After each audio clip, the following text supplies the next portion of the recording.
দু রকমের ডাল দেখে বুঝতেই পারছো যে আজকে একটা ডালের রেসিপি নিশ্চয়ই শেয়ার করব।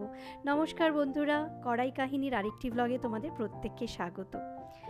এই ডাল মুসুরির আর মুগ ডাল নিয়েছি, যতটা মুসুরি ততটাই মুগ ডাল নেবে।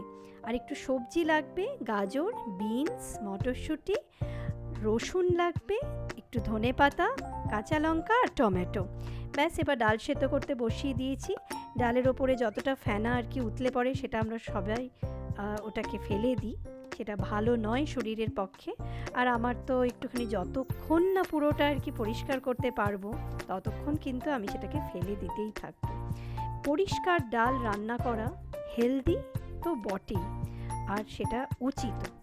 তাই এবার আমার ডাল মোটামুটি পরিষ্কার হয়ে গেছে।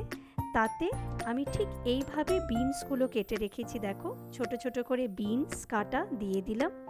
আর ছোট্ট ডুমো ডুমো করে গাজর কেটে রেখেছিলাম, সেগুলো দিয়ে দিলাম। এবার ভালো করে মিক্স করে নাও, নিয়ে এটাকে একটু সেদ্ধ হতে দিতে হবে। যখন ঠিক এই রকমভাবে সেদ্ধ হয়ে যাবে তখন তুমি মটরশুঁটি, কাঁচা লঙ্কা এগুলো দিয়ে দিতে পারো। মটরশুঁটিটা আমি আগে থেকে একটু ধুয়ে রেখেছিলাম, মটরশুঁটি তো বেশিক্ষণ লাগে না সেদ্ধ হতে, তাই একটু পরে আমি কাঁচা লঙ্কাটা আর মটরশুঁটি দিয়েছিলাম। আবার একটু ভালো করে নেড়ে নাও যাতে সব সবজিগুলো আর কি ভালো করে মিক্স হয়ে যায়। এরপরে আমাদের ডাল কিন্তু মোটামুটি সেদ্ধ হয়ে রেডি। আরেকটি গ্যাসে ওটা সরিয়ে দিয়ে আমি কড়াইতে তেল দিলাম। তেল গরম হলে তাতে রসুন ফোড়ন আর জিরে ফোড়ন দিয়েছি। রসুনটা একদম ভাজবে না বন্ধুরা, আমি চাই এটা সাদা থাকুক। তারপরে কুচনো টমেটো দিয়েছি, ঠিক এরকমভাবে ভেজে নাও। আমি একটু ঢেকে ভেজেছি অল্প নুন দিয়ে, যাতে টমেটোটা নরম হয়ে যায়।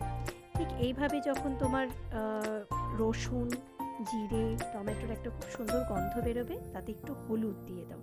হলুদ দেওয়ার পর জল দিয়ে ভালো করে একটু কষিয়ে নাও।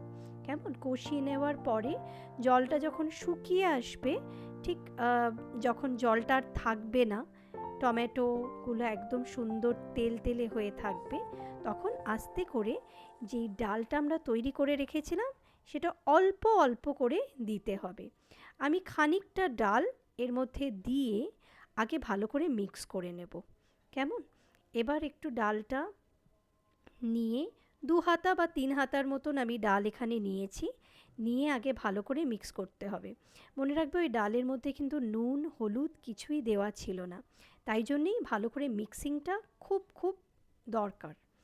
এবার ডালটা মিক্স করে নিলে ডালে একটা হালকা হলদে ভাব আসবে, ভালো করে মশলাগুলো তাতে মিশে যাবে। কেমন, এই ডালটা যখন ভালো করে মিক্স করে আসবে তখন পুরো ডালটাই এর মধ্যে ঢেলে দেবে। ঠিক এই রকম চেহারা হবে। কেমন, ডালটা ভালো করে মিক্স হয়ে গেলে এরপর একদম ভালো করে স্বাদ অনুযায়ী, পরিমাণ অনুযায়ী নুনটা কিন্তু দিতে হবে। নুন দেওয়ার পর ডালটা ভালো করে আবার একটু নেড়ে চেড়ে নাও। নেওয়ার পর আমাদের প্রায় ডালটা রেডি। শুধু আগে থেকে যেটা ধনেপাতা একটু কেটে রেখেছিলাম সেটা এবার একটু গার্নিশিংয়ের জন্য, ঠিক এই কনসিস্টেন্সিটা ঠিক এরকমই থাকবে, ডালটা এতটাই ঘন হবে। এবার গার্নিশিংয়ের জন্য আমি কিছু ধনেপাতা ওপর থেকে ছড়িয়ে দেব। ধনেপাতার গন্ধটা ভীষণ ভালো লাগে এই ডালে। আর এইটা দেওয়ার পর না আমি খুব একটা ফোটাবো না, কেননা ধনেপাতার নিজস্ব গন্ধটা কোথাও চলে যায়। ব্যাস, আমাদের কিন্তু ডাল কমপ্লিট। এই ডালটা দেখতে এত কালারফুল হয় যে বাচ্চারা কিন্তু খেতে খুব ভালোবাসে, আর প্রত্যেকে, শুধু বাচ্চারা কেন, বড়রাও খেতে ভালোবাসবে। এই ডালটা খুব একটা বেশি পাতলা হয় না, আর এতে সবজি পড়ে বলে আমি খুব একটা পাতলা রাখিও না। ব্যাস, আমাদের কিন্তু ডালটা কমপ্লিট। বন্ধুরা, এই ডালটা কিন্তু তোমরা রুটি, ভাত দুটোর সঙ্গে অনায়াসে খেতে পারো। ট্রাই করো আর আমাকে জানিও কেমন লাগলো। আজকের মতন এখানেই শেষ করলাম। টাটা, ভালো থেকো। কেমন।